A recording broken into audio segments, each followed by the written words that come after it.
அம்சே நீங்க முதல்ல ஈழத்துக்கு வந்தீங்கல்ல, வந்துட்டு போன வருஷம் தொடர்ந்து 6 மாசமா இங்கே இருந்து அதுக்கப்புறம் இந்த முறை போயிட்டு இந்த வருஷம் வந்து ஒரு 1.5 மாசமா நிக்கிறோம். உங்களோட உணர்வு எப்படி இருக்கு, இந்த மண் பற்றிய உணர்வு? அது அது ஈழப்போர் சம்மந்தப்பட்டதான் அதிகமாக இருக்குது, வேறு வந்து பெருசாக இல்லை. ஏன்னா அதுதான் பயங்கர பாதிச்சிருக்குது. அப்புறம் ஒய்ஃப் கல்யாணம் பண்ணி வந்ததுனால எனக்கு இந்த நிலப்பகுதி வேறொரு அழகில் கொடுக்குது. என்ன சொல்கிறது, கேரளா மாதிரியான ஒரு ஃபீல்டு. அப்புறம் எப்பவுமே கேரளா இங்கே ஒரு பெரிய வித்தியாசம் இல்லை, இங்கே காலில் புட்டு அங்கேயும் காலில் புட்டு. அப்புறம் அதுக்கு பேர் என்ன சொல்வது, புட்டுக்கு மிக்சிங்கு சட்னி மாதிரி சாம்பார் மாதிரி, அது என்னது, புட்டுக்கு தேங்காய் பூச்செடி தான் போடுவோம். இல்லை அது என்ன சொல்வதுக்கு, சம்பலா? சம்பல். அங்கே வந்து சம்மந்தி. சம்மந்தி சம்மந்தி சட்னி, இங்கே சம்பல் சொல்லுவோம். சட்னி இல்லை இங்கே சட்னிங்கிற சட்னி தான், சம்பல் வேற, அங்கே சம்மந்திம்பாங்க சட்னி. ஓகேவா, அந்த மாதிரி கொஞ்சம் வித்தியாசம் தான். நேந்திரம் பழம், அப்புறம் நிலப்பகுதி. என்ன மனிதர்கள் மட்டும் தான் கொஞ்சம் அந்நியத்தனமாக இருக்கிற மாதிரி பழக்க வழக்கங்கள் வந்து பழைய குட் மாதிரி இல்லை, ரொம்ப தனித்துவ மாதிரி இருக்காங்க. அதுதான் முக்கியமாக கேட்க வந்தேன். என்னண்டா இப்போ நீங்க இங்க வந்ததுக்கு பிறகு உணர்ந்தது என்னது, பக்கத்து வீட்டுக்காரர் ஒருத்தருக்கு கதைச்சு போய் பழகி அந்த மாதிரி இல்லை, ஒரு மெட்டீரியல் மாதிரி இருக்கிறீங்க என்று சொல்லி சொன்னீங்கல்ல. மெயின் அந்த விஷயம்தான் முக்கியமாக இந்த கதை கொண்டு முடியும் யோசிக்கிறேன். ஏன்னா இங்கே மனித பழக்கங்களே இல்லாமல் போயிடுச்சு. அதாவது ஒரு டைம் இந்த இயக்கம் இருக்கும்போது நல்லா எல்லாம் பேசி பழனா எல்லாம் நல்ல முறையாக வாழ்வியல் இருந்துச்சுன்னு இங்கே நிறைய பேர் கதைச்சாங்க. ஆனால் இப்போ அது இயக்கம் முடிஞ்சு வேறொரு கட்டுப்பாட்டுக்குள்ள மனித இனம், இந்த தமிழ் இனம் வந்ததுக்கு பின்னாடி அவங்க குணாதிசயங்கள் எல்லாம் மாறிடுச்சு. வாழ்ந்தால் போதும், எப்படி இருந்தாலும் சரி, அவங்க கட்டுப்பாட்டில் இருந்தாலும் பரவாயில்ல அப்படிங்கிற மாதிரி ஆயிடுச்சு. அதனால் மனித பழக்கங்களே இல்லை. யாருக்கும் ஒன்றுக்கு ஒன்று மரியாதையோ இல்லை மரியாதை மாதிரி பேசுகிற மாதிரி தெரியுது. அல்லது ஒரு விஷயத்துக்கு நம்ம பகிர்றோம் அப்படின்னா ஏதோ ஒரு உள்ளுக்குள்ளே வச்சு தான் பழகிற மாதிரி தெரியுது. மேலோட்டமாக இருக்குது இங்கே இருக்கிற பழக்க வழக்கம், சரியில்லை. அது ஒரு மனித நேயமே இங்கே இல்லை. ஆக்சுவலாக இங்கே தான் உலகம் மனிதன் எங்கெல்லாம் மனித நேயம் இருக்கணும் அப்படின்னா, ஹிட்லர் முடிஞ்சதுக்கு பின்னாடி அங்கே எப்படி உருவாச்சு ஒரு பெரிய சோசியலிசம், அந்த மாதிரி இங்கே சோசியலிசம் உருவாகலை. பெரிய ஆச்சரியமாக இருக்குது. ஒரு கம்யூனிசம் பின்பற்றப்படுற அப்படிங்கிற ஒரு சொல்லப்படுற ஒருத்தர் வந்து இப்போ ஆட்சியில் இருக்கார். ஆனால் அப்படி நடத்தப்படுதான்னு கேட்டால் எனக்கு டவுட்டாக இருக்குது பொலிட்டிக்கலாக. அதான் இங்கே இருக்கிற மக்கள் தான் மாறணும். இங்கே ஒரு யூனிஃபார்ம் இங்கே உருவாகணும். அதாவது தமிழ் மக்களுக்காக செய்யக்கூடிய ஒரு புதிய தலைமையை வந்து உருவாக்கணும், ஒரு குழு உருவாக்கணும். இங்கே என்ன தேவையோ அது செயல்படுத்தணும். ஏன்னா இங்கே வந்து கொழும்புக்கு இருக்கிற மாதிரி மேல் தலைமட்டத்தில் இருக்கிற அந்த ஸ்பெஷலிஸ்ட் எல்லாமே இங்கே எதுவுமே கிடையாது. இங்கே வெறும் நிலம் மட்டும் தான் இருக்குது. அவங்க சம்பாதிச்சா அவங்க வீடு கட்டி பண்ண, ரோடு எப்படின்றானே, தண்ணி இந்த எப்படின்றானே, எல்லாமே அவ்வளோ காஸ்ட்டாக இருக்குது. மாதிரி பொருளாதாரத்தை வந்து இங்கே சரிப்படுத்தணும் அப்படின்னா இங்கே இருக்கிற பாலம் கட்டணும். எங்கே இந்தியாவுக்கும் இலங்கைக்கும் அது அவ்வளோ சீக்கிரம் சாத்தியமானு தெரில. சாத்தியமாக நல்லது, அப்படியே சாத்தியமாக தான் மிகப்பெரிய நன்மை அப்படின்னா யாழ்ப்பாணத்துக்கு ரொம்ப நல்லது, தமிழ் மக்களுக்கு ரொம்ப நல்லது அந்த பாலம் கட்டுறது. அப்படிதான் நினைக்கிறேன் நான்.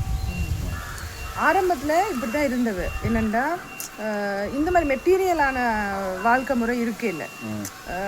பயங்கர சந்தோஷமாக கூட்டு குடும்பவியல் நிறைய இருந்தது.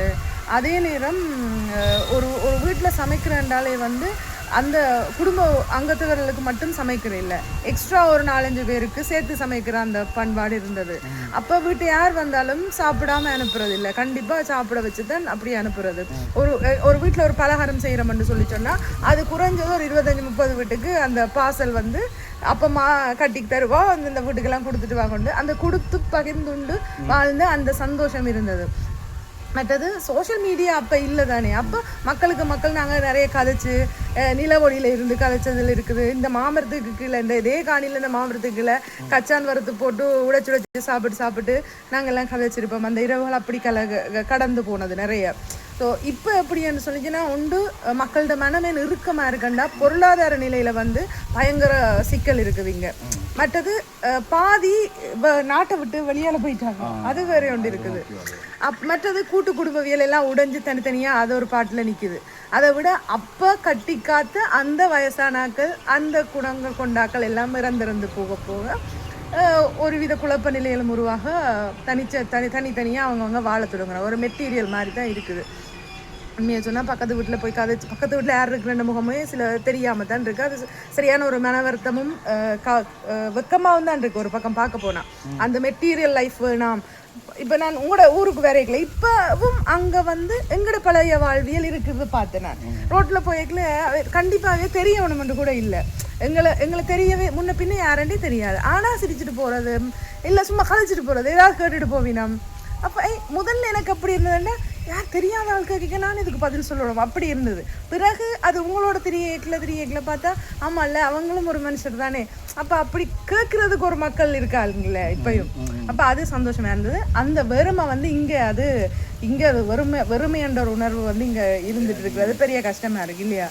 அது இல்லை, அது வந்து யுத்தம் கொடுத்த வழி, அது இன அழிப்பு கொடுத்த வழி. அதனால் அதுலேருந்து மீள்றது ரொம்ப கஷ்டம், ரொம்ப காலம் டைம் எடுக்கும்னு நினைக்கிறேன். ஆனால் அது வந்து இங்கே இப்போ இருக்கிற புதிய தலைமுறைகளுக்கு நாங்கள் எப்படி இருந்தோம் அப்படின்னு அதை சொல்லி கொடுத்துட்டே இருக்கோம். கட்டாயம் அதுக்கு வந்து அப்படி யுத்தத்துக்கு போகணுங்கிறது இல்லை. பொலிட்டிக்கலாக அரசியல்படுத்தப்பட வேண்டிய இங்கே இருக்கிற குழந்தைகள் இருக்காங்க. அவங்க பட்டாதான் அடுத்த தலைமுறை வந்து வேறொரு உலகத்தை வந்து இங்கே வந்து உருவாக்க முடியும். இல்லை அப்படின்னா இதே மாதிரி தான் இருக்கும், மெட்டீரியலாக இருக்கும் லைஃப். நான் போகிறேன், நான் சம்பாதிக்கிறேன், என் குடும்பம் நான் அப்படிங்கிற மாதிரி அந்த சுயநலத்துக்கு இருக்கும்.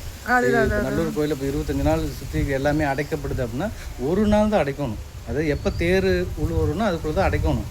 இது என்னன்னா 25 நாள் ஒரு வேலை யாருக்குமே மக்களுக்கு வேறு வழியே இருக்காதா, வேலையே இருக்காதா?